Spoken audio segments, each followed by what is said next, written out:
Alors dans quel ordre on les assoit? Regardez, ici. Là, on est ici. Vous avez le salon VIP qui est là-bas. Et donc, si vous faites ça, tout droit, vous avez les toilettes là. Je vous emprunte votre micro une seconde. Et je vous le rends tout de suite. Bien, bonjour mesdames, bonjour messieurs, bienvenue sur Equipoto Lyon. Quelques mots, je suis Emmanuel Taillarda, le coordinateur de l'espace conférence et donc des conférences. Je vous donne quelques points clés sur cette édition, cette première édition d'Equipoto à Lyon. 605 exposants, pour être très précis, et marques, exposants et marques. 50% d'exposants sont des nouveaux exposants, donc Equipoto vit et se développe. Quelques villages dont je vous cite les noms parce qu'il faut leur rendre visite. Il y a notamment le village du réemploi. C'est le thème d'aujourd'hui. Il y a tout un village qui est consacré, qui est absolument passionnant. Allez le découvrir. C'est dans ce pavillon, pavillon 6. Mais il y a aussi les villages de la carrosserie peinture, qui est juste à côté de nous. Le village du pneumatique, qui raconte les 120 ans ou les 130 ans d'histoire du pneu. Le village du lavage, le village du véhicule d'occasion, qui s'appelle Univers VO, et également le village des startups. Nous sommes ici sur un espace de conférence qui va vous aider à vous informer, mais aussi à penser un peu à l'avenir, à travers 10 conférences, dont la conférence Remanufacturing qui va avoir lieu tout de suite, mais aussi une autre conférence liée aux pièces de réemploi ou aux déchets d'atelier qui auront lieu demain. Ça, c'est pour la partie développement durable. On traitera beaucoup d'innovation parce qu'Equipoto, c'est le salon de l'innovation, bien sûr. Il y a eu ce matin une conférence pneus qui était passionnante. On aura demain des conférences liées à la carrosserie et aux véhicules électriques. Comment est-ce qu'on répare des véhicules électriques en carrosserie? On parlera de téléréparation et de ce qu'on appelle le remote diagnostic, donc le diagnostic à partir des informations du véhicule. On parlera d'intervention et de réparation des batteries des véhicules électriques, mais aussi de l'évolution des données de maintenance pour que tous les professionnels de la maintenance automobile aient accès aux mêmes infos que les réseaux des constructeurs, ce qui est de plus en plus le cas. Et puis on terminera samedi avec une conférence sur la formation, parce que tous les professionnels, vous êtes concernés par les évolutions que l'on connaît aujourd'hui, transition énergétique, transition écologique. Et puis, 3 forums, grands forums de réflexion auront lieu aussi sur cet espace. Un forum lié à la distribution des pièces en Europe, ça sera cet après-midi à 15h30. Un forum lié aux 2 et 3 roues à moteur. Et oui, on va parler moto sur Equipoto. Ça sera demain à 11h. Et on parlera aussi d'hydrogène demain à 15h45 dans une conférence qui promet d'être passionnante aussi. N'oublions pas que sur Equipoto, on a un espace démonstration à l'extérieur. Donc je vous invite à aller y faire un tour. C'est pas difficile à trouver. C'est pas très loin. Il n'y a qu'un seul hall pour Equipoto. Et puis aussi qu'on aura juste après cette conférence des trophées internationaux de l'innovation qui seront remis et qui récompenseront les marques ou les sociétés parmi les plus innovantes aux yeux de notre jury. Je laisse maintenant tout de suite la parole à Michel Roux. Et à tes intervenants, Michel, tu es directeur de la publication d'Autorecyclage et merci d'animer cette conférence sur le remanufacturing. Bonjour. Le son, ça marche? Bon. Oui, donc je m'occupe de la revue Autorecyclage, qui est une revue qui concerne toute la filière de véhicules hors d'usage, de pièces d'occasion et par définition, qui sont les entreprises souvent fournisseurs et fournisseuses de tous les rénovateurs. Alors, bon, là, nous avons en présence M. Lerendu, Société Faral, M. de Ribé, Valeo, Julien Dubois, le pape du Riman, M. Chanen, Cotrolia, c'est plutôt la partie en avenir sur l'électronique, Olivier Lenormand, Multirex, qui est un collecteur de pièces, regroupeur de pièces, c'est ça? Oui, c'est ça. Et M. Vice-Deloup qui travaille pour Sadex, qui est une entreprise qui initialement travaillait sur la rénovation de produits très spécifiques, notamment dans leur collecte, c'est-à-dire les disques d'embrayage, enfin les embrayages, et qui maintenant commence à s'élargir un petit peu. Voilà. Alors, le Reman, évidemment, c'est un très vaste sujet, la rénovation. Alors, Reman, remanufacturing, rénovation, il y a tous les mots. C'est pour moi le cousin germain du réemploi. mais qui est quand même différent dans la forme, puisque le réemploi, c'est de l'économie circulaire à l'état pur, c'est-à-dire qu'on prend une pièce et on la remet intégralement dans le véhicule, alors que le Rayman, il y a une valeur ajoutée qui fait que cette pièce est finalement d'une qualité très proche de la pièce neuve. Hein. Je pense qu'on est à peu près d'accord. Hein, on est à peu près d'accord. Bon. Alors, égal à la pièce neuve. Voilà, bon. D'accord. Peut-être même meilleur. Ça arrive. Ça arrive. Voilà. Alors, au-delà de ces petites différences un peu de toilettage, la rénovation est actuellement sous les feux de la rampe, parce qu'elle est, d'abord parce qu'elle est aussi vieille que l'automobile. Le Rayman, lui, n'est pas à proprement parler nouveau, mais ses techniques et ses multiplicités le sont, bien évidemment, au rythme des technologies automobiles. Au début, c'est parti des éléments tournants, alternateurs, démarreurs, cardans, pour s'être ensuite élargi vers tous les composants de l'automobile, y compris maintenant, bien sûr, on va en parler, de bientôt l'électronique. Et le gros problème, évidemment, ce sont les approvisionnements, puisque vendre de la pièce remanufacturée, c'est un système qui passe par les canaux de distribution, au même titre que la pièce neuve, mais bien évidemment, avant toute chose, il faut trouver de la pièce et trouver bien évidemment de la pièce de bonne qualité. Et comme la pièce de bonne qualité ou la pièce rare est par définition dure à trouver et par définition un petit peu chère, c'est finalement la clé des approvisionnements. On est à peu près d'accord ? Voilà. Absolument. Bon. Alors, cette problématique, eh bien, je vais laisser M. Dubois. Alors, Julien Dubois est un individu qui va très très vite, qui depuis 2 ou 3 ans a monté plein de structures. Hein. Il a quand même monté l'association des remanufactureurs qui vient d'être englobée il y a 6 mois par Mobiliance. Là, il n'y a pas longtemps, il a monté une petite plateforme Internet qui a l'air de pas trop mal partir, toute petite, hein, qui s'appelle Values, il va vous en parler, certainement. Bon, alors on va commencer par vous, évidemment, c'est-à-dire nous situer un petit peu l'industrie de la rénov par rapport aux appros. Oui, alors merci Michel pour ces questions. Et le remanufacturing, bon, un petit retour dictionnaire, parce que vous l'avez dit Michel, les termes sont un peu nombreux sur ce. On parle de reconditionnement, de remanufacturing, de remise à neuf, de rénovation, etc. On connaît dans l'automobile un nom qui s'appelle l'échange standard. Et finalement, le remanufacturing, c'est très proche de ce que tous les garagistes de France connaissent sous la terminologie échange standard. Ça signifie quoi ? C'est-à-dire qu'on récupère des pièces qui sont usagées, qui ont fini leur première vie. On les récupère pour les rénover, les remettre à neuf avec un processus industriel systématique. Et cette remise à neuf se traduit avec des tests, etc., par souvent de l'homologation, notamment par les équipementiers ou les constructeurs. Et on remet sur le marché des pièces pour une seconde vie dans les mêmes conditions que la première. Ça, c'est très important. C'est-à-dire qu'on est dans un réemploi, une réutilisation avec de la valeur ajoutée industrielle qui permet de remettre en service des pièces dans leur état initial. Les membres de Mobiliance Remanufacturing, les remanufacturiers qui aujourd'hui sont actifs sur le territoire, sont des PME industrielles bien souvent monoproduits. Alors il n'y a pas que des PME, hein. Il y a aussi des très grands groupes, j'en ai un à ma droite évidemment, qui depuis des dizaines d'années fondent et ont intégré, Valeo pour ne pas le citer, la notion de remanufacturing dans leurs process industriels. Le remanufacturing, c'est pas nouveau, on en parle un peu beaucoup en ce moment parce que l'urgence climatique impose de se poser des questions sur l'économie circulaire, mais depuis les années 40 aux États-Unis et depuis que les usines automobiles étaient occupées par l'effort de guerre pendant les années 40, donc pour d'autres raisons que des raisons écologiques, il a fallu trouver des solutions pour fournir le marché en composants d'automobiles. Et on les a fournis en réparant des composants existants. Et c'est vraiment de là que c'est parti, des États-Unis, pendant la Deuxième Guerre mondiale, ce qui fait qu'aujourd'hui d'ailleurs, les États-Unis sont très loin devant l'Europe sur les capacités industrielles en remanufacturing, sur la largeur de propositions qui sont faites. Mais on a la ferme intention, tous, collectivement, de rejoindre et d'atteindre le niveau industriel et de qualité des États-Unis aujourd'hui. Donc tous ensemble, industriels du remanufacturing, PME et grands groupes, on est évidemment très engagés dans cette notion de remise à neuf des pièces issues de l'économie, des pièces usagées. Et comment se passent justement les rapports entre les rénovateurs indépendants et les équipementiers ?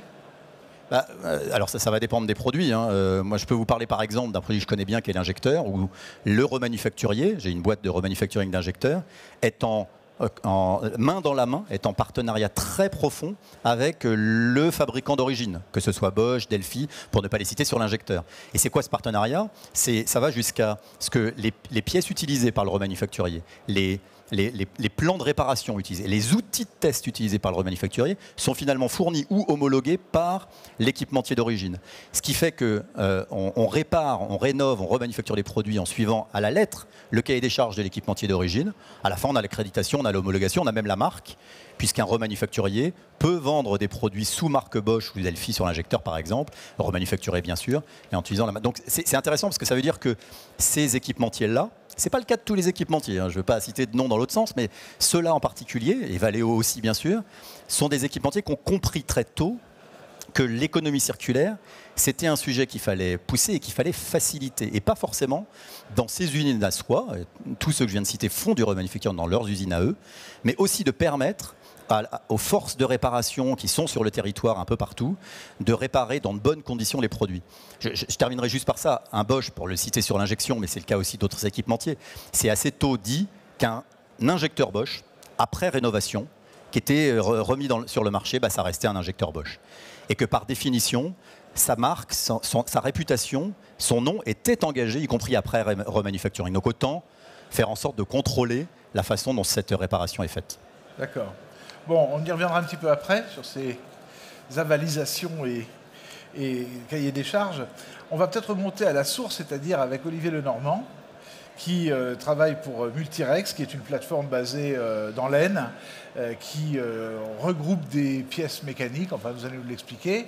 Pas uniquement des pièces mécaniques, oui, des pièces voilà. électriques, mécaniques, électriques, électroniques, enfin toute pièce qui peut être démontée sur des véhicules et qui peuvent correspondre à une demande pour les marchés de la rénovation automobile. Ou de l'export. Ou de l'exportation, puisqu'effectivement, nous, on a deux casquettes. On collecte donc de la pièce automobile d'occasion sur tout le territoire français auprès de centres de recyclage automobile pour concentrer des volumes afin de répondre à la demande de deux marchés très spécifiques qui sont ceux de l'exportation et ceux donc, de la rénovation automobile.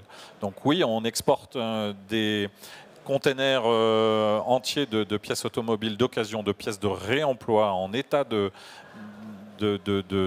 fonctionnement dans une quarantaine de pays différents, mais aussi on référence, on identifie un certain nombre de pièces pour pouvoir répondre aux demandes de rénovateurs industriels. Mais je crois que vous travaillez avec 80 approvisionneurs centre VHU. Voilà, c'est ça. Et apparemment, vous avez un petit message, vous avez un petit peu de mal à faire passer les messages et à les dynamiser, j'ai l'impression. Oui, alors on travaille avec à peu près 80 centres de VHU en France. On édite des catalogues de recherche de pièces où on essaye de recenser donc à peu près 80% de nos besoins de recherche de pièces. Et on essaie de faire un petit peu de pédagogie donc auprès des centres de recyclage automobile pour motiver au démontage des pièces, puisque on en a un petit peu parlé tout à l'heure. L'une des problématiques de la rénovation automobile, c'est de trouver la matière première.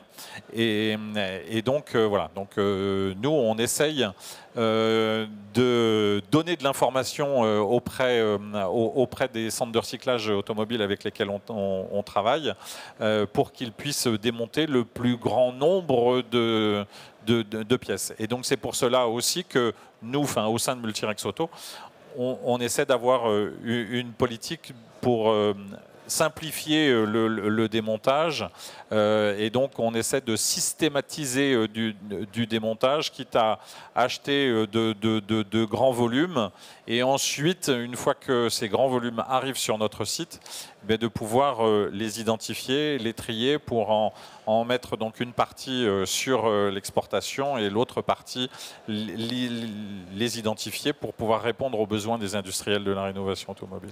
Et justement, cette dualité de marché est-ce qu'elle n'est pas un petit peu antinomique? C'est-à-dire que, est-ce que l'export ne vient pas vampiriser ou ne serait pas un peu le concurrent de la vieille matière et de la matière pour réemploi?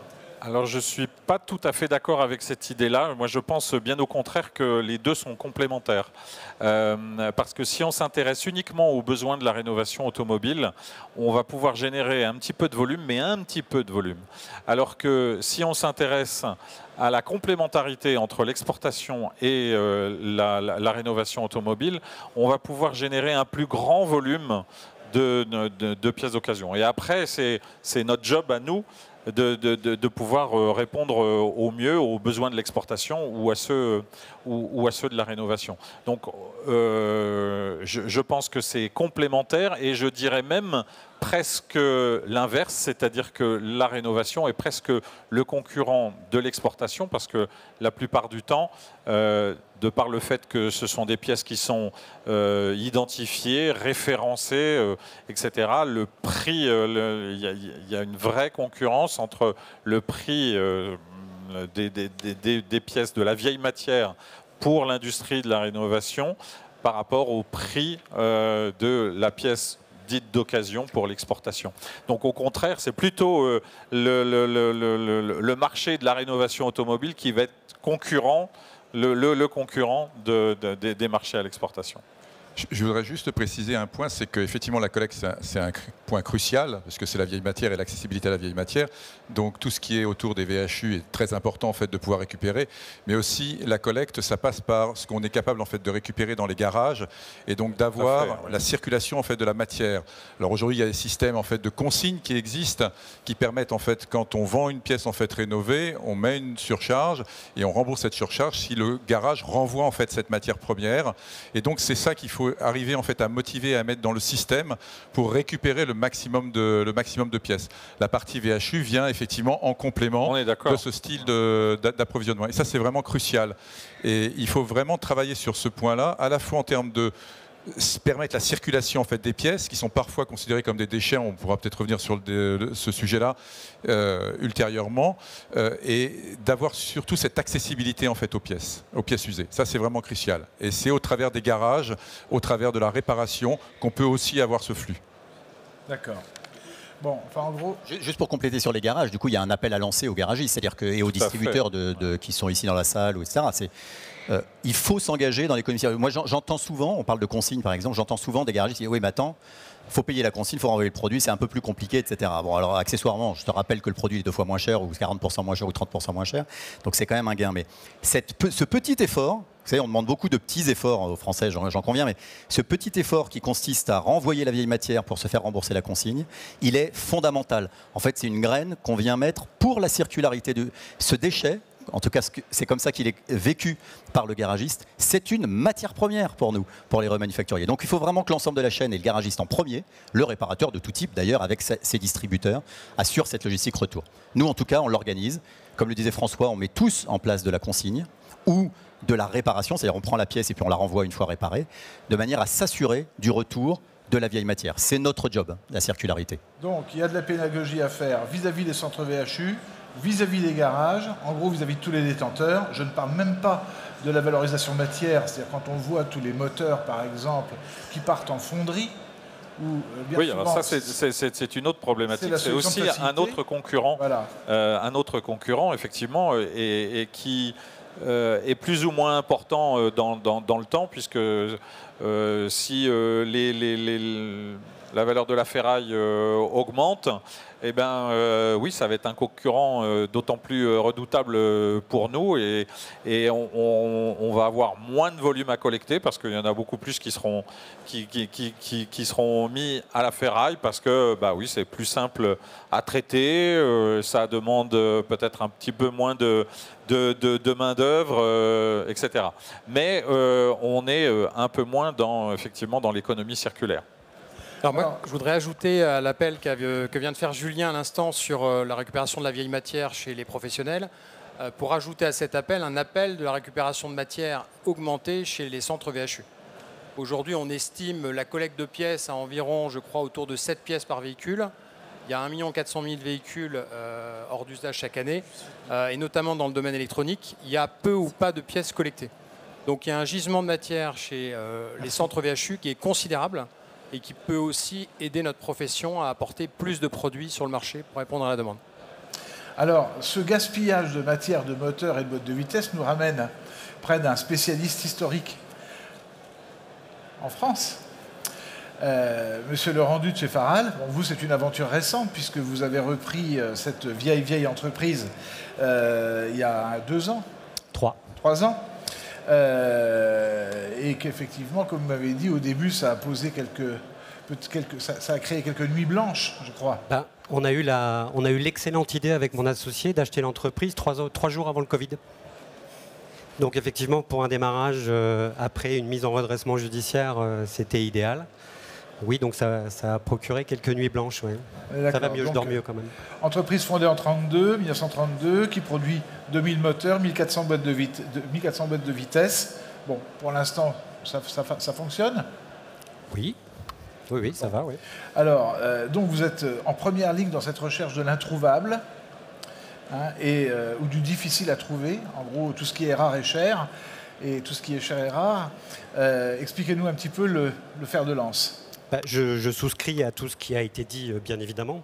Nous, notre problématique, c'est que quand on veut une boîte PF6 pour un Renault, par exemple, on veut une boîte PF6 0,56. Donc quand vous vous adressez au centre VHU, en fait, c'est la théorie du sablier, c'est-à-dire que vous descendez très précisément à la référence. Et après, c'est un calcul entre le temps que je vais passer à fournir à Faral Automotive la pièce dont il a besoin et le temps que je vais passer à mettre le groupe moteur complet dans un container que je vais vendre à l'export. Donc je ne suis pas tout à fait d'accord, Olivier, avec ce que tu disais. Je trouve que nous, on souffre. Moi, aujourd'hui, pour des moteurs Peugeot, par exemple, des Puma, qui sont les références que l'on vend le plus, je suis obligé de les acheter en Angleterre. C'est quand même un paradoxe total d'avoir acheté en Grande-Bretagne des moteurs PSA. Donc nous, notre premier vecteur, comme disait Julien, c'est la consigne. Hein. On récupère bien évidemment la consigne chez nos clients, quelquefois avec du délai, parce que les gens laissent traîner dans les garages la consigne, mais on récupère ça. Il nous faut à peu près 13 moteurs pour en fabriquer 10, parce qu'il y a un petit peu de perte au feu, forcément, on parle de moteurs abîmés. Il y a aussi un vecteur dont on n'a pas parlé, c'est la vente d'occasion qui se développe, qui s'est beaucoup développée. Tous les grands centres VHU, je ne vais pas donner de nom pour fâcher personne si j'en oublie, mais font de la vente d'occasion. Mais une fois que le moteur est vendu, quid du moteur qui est remplacé? Et là, au sein de France Autoriman, il y a des échanges dans le club VHU. On n'arrive pas, ça fait 2 ans que nous on a rencontré tous les acteurs majeurs.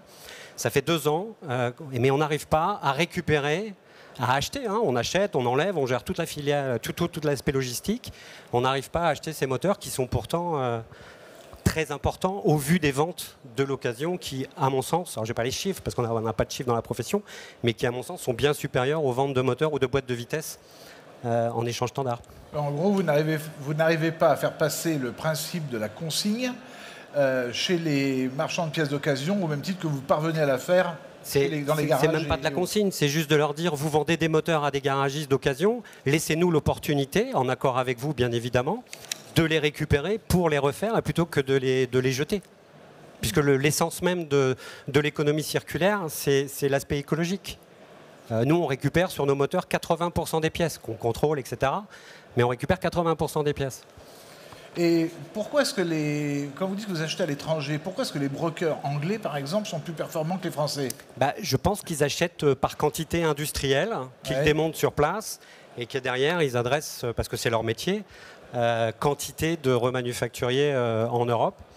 Et que c'est comme ça. Donc ils achètent le haut du panier et nous on demande tout le bas. Donc forcément ça nécessite de la main d'œuvre, etc. Donc des coûts. Et c'est un calcul entre si je passe X heures à satisfaire la demande de Faral, j'ai tout intérêt à vendre mon groupe complet à un broker à l'étranger.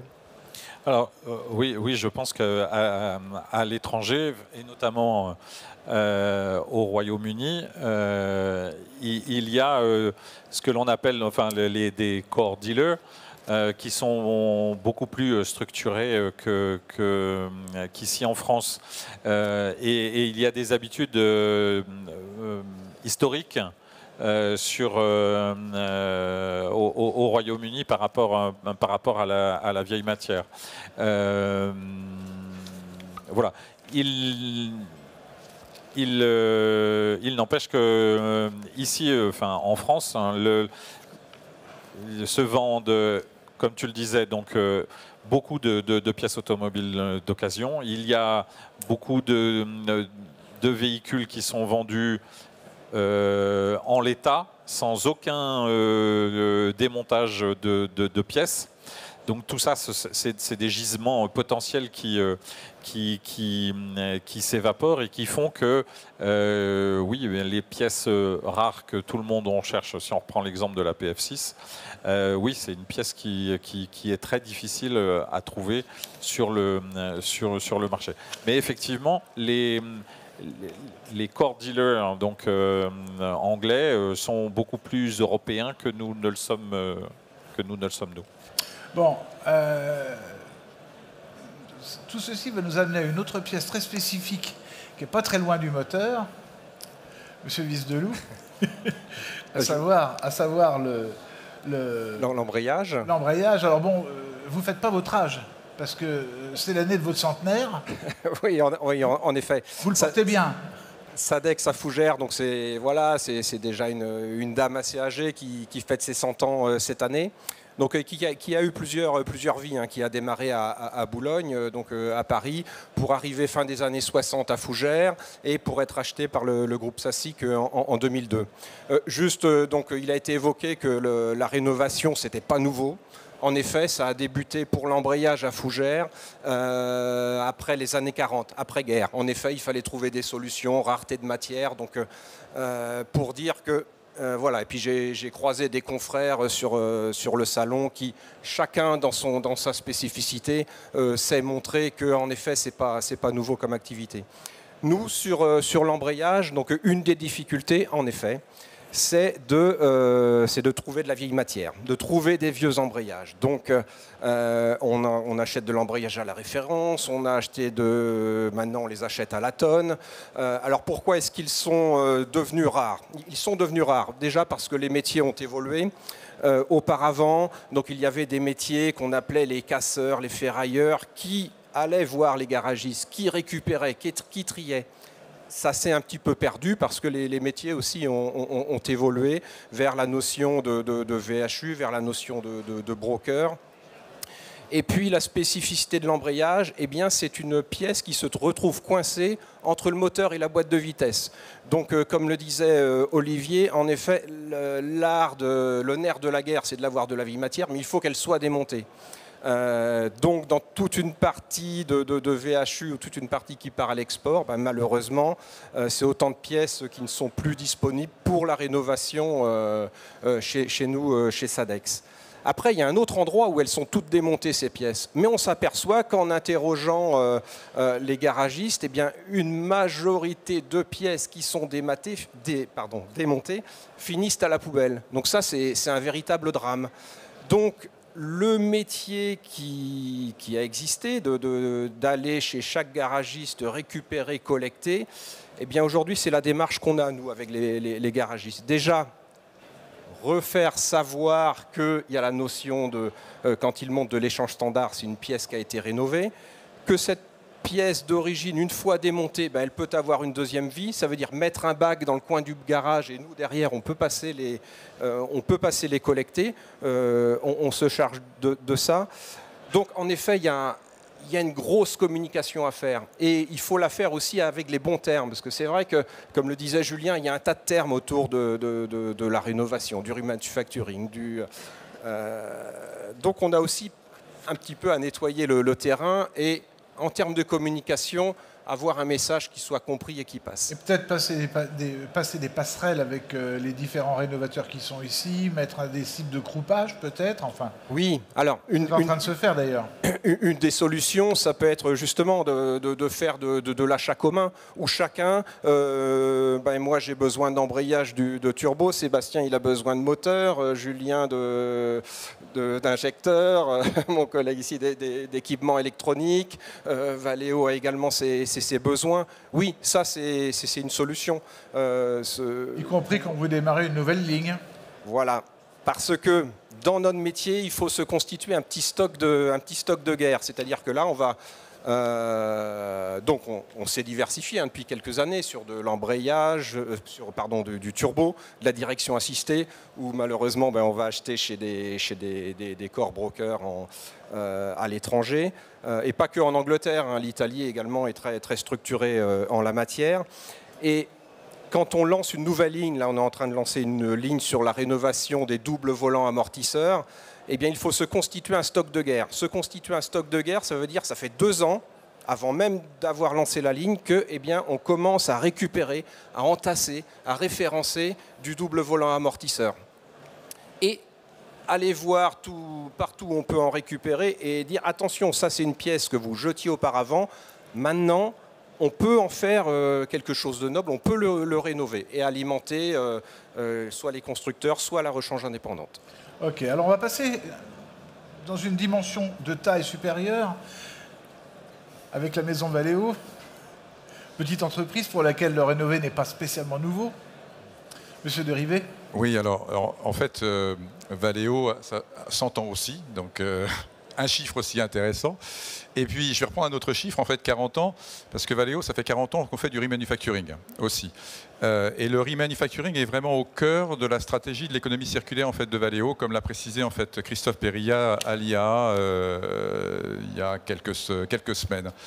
Donc Valeo, en fait, rénove aujourd'hui à peu près, enfin, même pas à peu près, 8 différents types de produits, donc des démarreurs, des alternateurs, des volants moteurs, des doubles embrayages, des compresseurs, des étriers de frein et des convertisseurs de couple. Aujourd'hui, on fait à peu près 1 million de pièces avec un objectif d'atteindre en 2030 2 millions de pièces.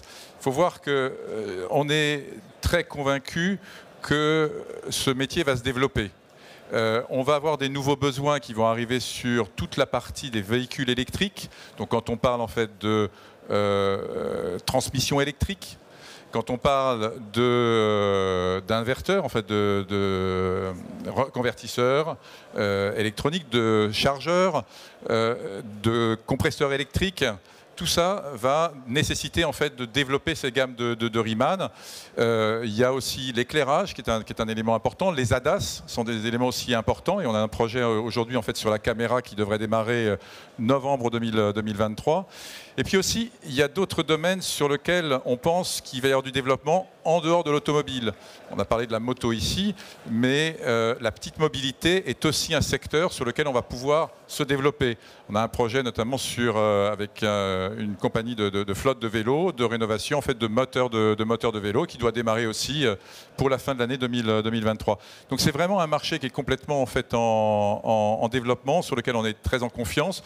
Un des éléments qu'on n'a pas abordé, mais je pense qu'avec Cotrolia on l'abordera, c'est l'électronique. C'est un élément essentiel en fait aujourd'hui, puisqu'on a de plus en plus en fait d'électronique dans les véhicules. Ça va être multiplié par 2 en 2030 à peu près. Et aujourd'hui on rénove très très peu en fait de composants électroniques. Donc là aussi, dans notre cadre, chez Valeo, on se lance dans cette activité-là avec un laboratoire qu'on a lancé en fait à Nevers, qui justement en fait travaille sur cette fameuse caméra dont je parlais. Donc c'est véritablement on est convaincu qu'on va aller vers la rénovation. Ce qu'il faut, c'est ce qu'on a dit, c'est la collecte, c'est s'assurer que les pièces remontent correctement. Et je rejoins en fait ce que disait Sébastien, c'est pas simplement en fait les pièces qu'on vend en Riemann, mais c'est les pièces neuves aussi. Une pièce neuve qu'on vend et qu'on change bien une pièce usagée, et celle-là, il faut aussi qu'elle remonte. Imaginons que demain, 80% en fait du marché de l'aftermarket devrait être fait en pièces rénovées. Ça ne me paraît pas inconcevable, voire 100%. C'est peut-être un rêve. Mais globalement, sur les starters et alternateurs, je ne vois pas pourquoi on n'arriverait pas à alimenter complètement la boucle en circuit fermé. Donc c'est des éléments en fait importants. Après, il y a d'autres secteurs sur lesquels il faut qu'on continue en fait à travailler. Il y a des mesures incitatives pour pousser en fait les consommateurs à aller vers le remanufacturing. Il y a l'information, parce qu'on se rend compte que les garages ou les consommateurs n'ont pas forcément confiance dans la pièce rénovée. La qualité, on apporte un produit qui a la même qualité qu'un produit neuf. On l'assure de la même façon, c'est la même garantie. La garantie de la part en fait, du rénovateur. Donc il n'y a pas de problème par rapport à ça. Il y a des questions de formation aussi parce que les produits évoluent, l'électronique, etc. Et on va avoir besoin en fait, de formation. Donc c'est un secteur en pleine évolution, passionnant. Voilà, il n'y a plus qu'à. Je vous avais aussi entendu parler une fois de notion de déchets aussi. Oui, alors ça c'est une notion très importante parce qu'aujourd'hui en fait la vieille matière, les produits usés qu'on récupère sont un petit peu considérés aujourd'hui dans une zone grise, on va dire quelque part. Donc ils ne sont pas considérés comme des produits, alors que nous on souhaiterait que ce soit des produits et peuvent être considérés par certains, on va dire, États comme des déchets, ce qui ne permet pas une circulation fluide de ces produits-là. Donc là, avec les nouvelles réglementations, notamment en fait avec la nouvelle directive sur les véhicules hors d'usage, qui est en cours de discussion en fait au niveau européen, j'espère qu'on arrivera à faire évoluer cette notion pour qu'on considère qu'une pièce démontée d'un véhicule et qui a potentiellement une vie seconde grâce à l'économie circulaire soit considérée comme un produit et puisse circuler en Europe et atteindre en fait les lieux de rénovation pour pouvoir rentrer dans le circuit de la consommation de l'économie circulaire. Bon, le temps nous est compté puisque nous arrivons déjà dans pas très longtemps de la fin. Alors maintenant, le produit, entre guillemets, de devenir ou d'avenir, c'est M. Chanen qui va nous parler un petit peu de l'électronique. Donc c'est le petit dernier, si je peux dire. Dernier arrivé, pas le dernier. Hein. On garde le meilleur pour la fin. Voilà. Il y en a d'autres. Merci, il y en a d'autres. Donc oui, effectivement, comme le disait François à l'instant, l'évolution technologique fait que l'électronique pèse de plus en plus lourd dans la valeur des véhicules. En 2020, on estime à peu près à 40% la valeur d'un véhicule en électronique et en 2030, on projette à peu près 50%. Donc c'est dire si on est sur des pièces de haute technologie qui valent de plus en plus cher. Vous savez que les pièces neuves coûtent horriblement cher en la matière. Et donc, ce qui est intéressant, c'est de savoir qu'aujourd'hui, des solutions de rénovation électronique existent pour la quasi-totalité des pièces à forte valeur ajoutée dans un véhicule. Donc, ça concerne les blocs ABS, les compteurs, les blocs multimédia, les boîtiers d'habitacle, tout ce qui est calculateur moteur. On va aussi être en capacité de rénover des réservoirs d'AD-Blue, donc des systèmes aujourd'hui qui posent énormément de difficultés à la profession. Et donc, pour ça, évidemment, il faut une expertise technologique importante. Donc on a développé un savoir-faire à travers un laboratoire de R&D qui fabrique des bancs diagnostiques, qui fait du reverse engineering pour pouvoir évaluer la qualité des pièces et qui permet de proposer aujourd'hui une gamme de 3000 références à toute la profession pour des prix plutôt extrêmement attractifs. On est à peu près sur le tiers du prix de la pièce neuve et sur une empreinte carbone qui est 8 fois plus faible que celle de l'utilisation d'une pièce neuve. J'ai entendu un mot barbare qui s'appelle le reverse engineering, qui, je crois, fait allusion aux difficultés de trouver certaines références chez les grands équipementiers. Sur l'électronique, c'est encore plus nébuleux. Comment faites-vous ? Alors le reverse engineering, en fait, c'est une procédure assez simple qu'utilisent par exemple certains équipementiers pour communiquer avec les calculateurs. Ça consiste à brancher des ordinateurs sur des calculateurs et apprendre à communiquer avec eux, en lisant en fait les millions de tram-can qui circulent dans le multiplexage. Et ça nous permet ensuite de programmer des bandes diagnostiques pour avoir la capacité à identifier les dysfonctionnements d'une pièce électronique. Et j'imagine qu'il y a aussi beaucoup de ce qu'on peut appeler la connaissance de terrain, c'est-à-dire l'expérience et l'identification, la connaissance de la panne finalement. Alors effectivement, une des difficultés, c'est d'arriver à isoler rapidement la cause et de pouvoir mettre en œuvre la bonne méthode de réparation. Donc là, il y a chez Cotrolia 15 ans d'historique. Il y a plus de 3000 fiches techniques aujourd'hui qui permettent d'effectuer une réparation rapidement et de manière fiable en appliquant effectivement l'expérience que l'on a depuis l'origine de cette société qui fête ses 15 ans. Si je peux juste rajouter quelque chose, c'est vrai que le reverse engineering est quelque chose de très important puisque autant tous on fait des produits qui ne sont pas forcément nos produits. Alors évidemment, en tant qu'équipementier, je rénove des produits en fait Valeo, mais on rénove aussi énormément de produits qui sont non Valeo. Et là, on a besoin effectivement de comprendre comment fonctionne le produit, comment le tester. Et c'est toute la compétence en fait qu'ont les remanufactureurs. Et c'est là aussi où la notion de formation va être importante parce que tout cette reverse engineering, toute cette capacité en fait à développer des produits, de comprendre en fait un produit est primordial. Donc là, il y a expérience, il y a énormément de choses. Et Julien précisait tout à l'heure qu'on est sur une qualité qui est totalement comparable à celle d'une pièce neuve. Ça, c'est vraiment important de le rappeler, puisqu'aujourd'hui, nous avons la pièce d'occasion. Et je dirais la vraie contrepartie à la pièce neuve, c'est vraiment la pièce remanufacturée. Je vais laisser le mot de la fin. Et d'origine. Ah, pardon. On rénove de la pièce d'origine. C'est très important. Je vais laisser le mot de la fin à M. Dubois sur une petite question. Mais avant, est-ce que quelqu'un a une question dans la salle? On a le temps pour une. Allez-y, monsieur.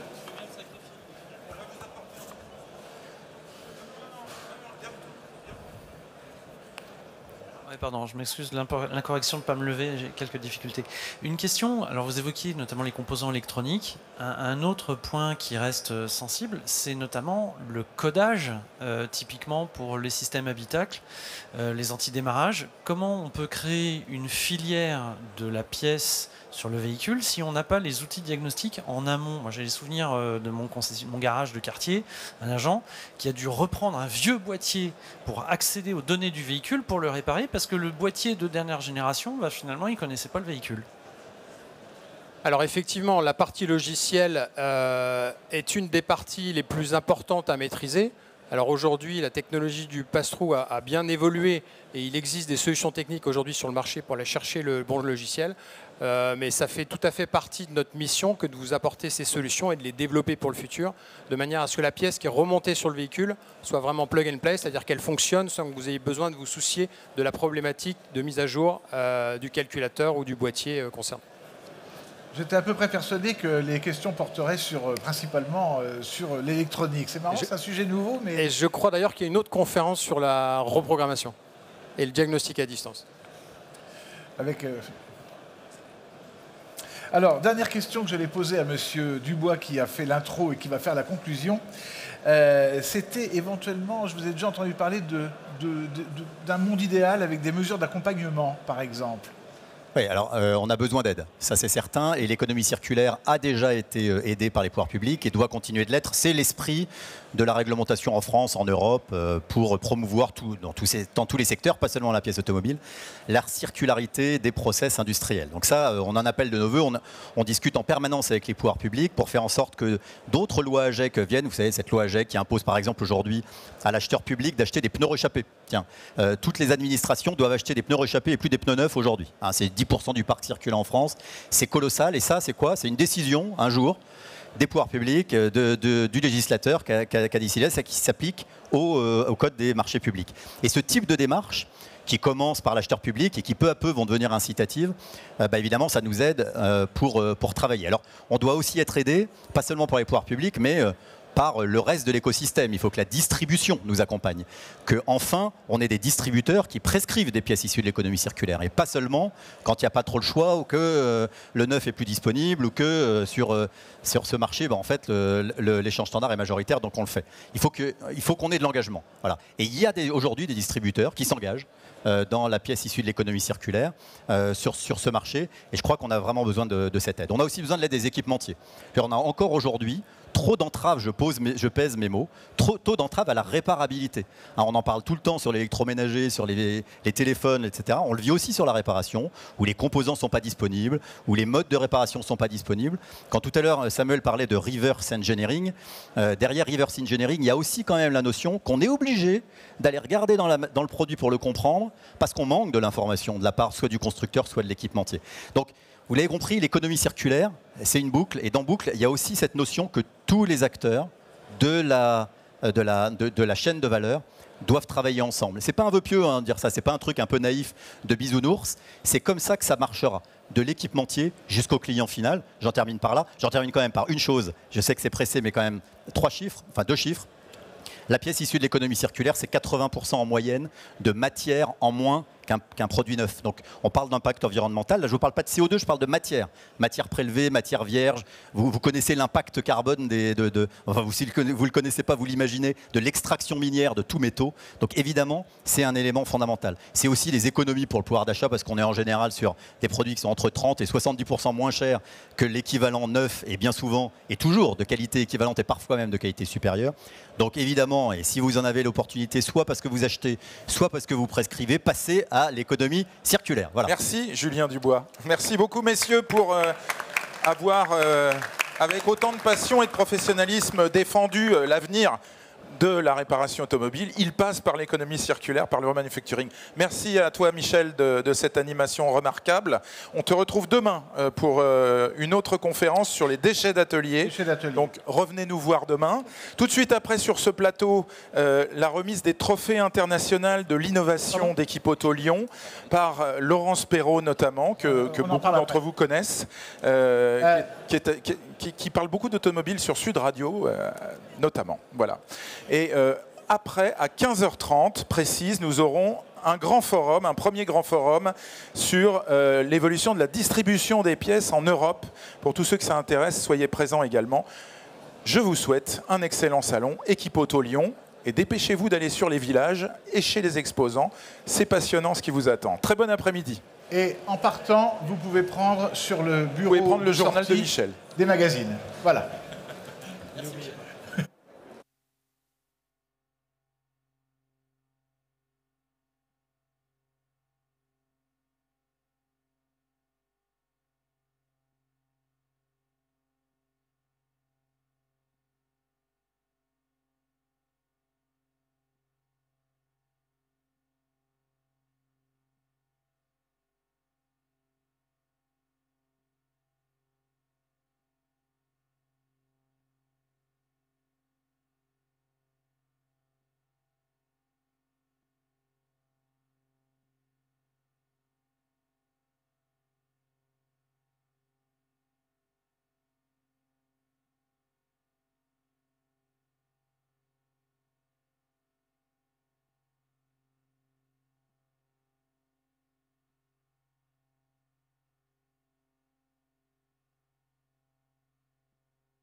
Bonjour tout le monde, comment allez-vous?